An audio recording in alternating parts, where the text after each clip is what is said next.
On üks huvitav ristmik, mis võib eksamile sisse tulla ja ma tahangi teile seda nüüd näidata, et kuidas täpsemalt seal sõita, mida jälgida, et ei tekiks eksamil segadust.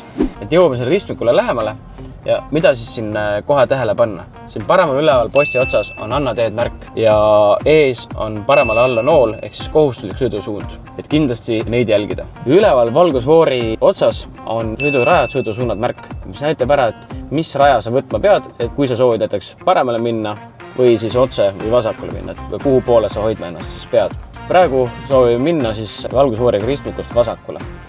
Hetkel panen siis parema suuna sisse, kui on ristmik, keeran järsult kohe paremale ja kohe panen vasaku suunatule sisse.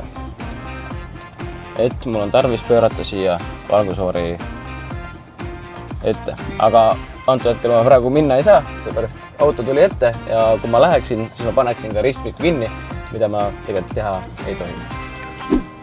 Nii, hakkame liikuma ja märgi järgi ma pean võtma vasakpoolse sõiduraja.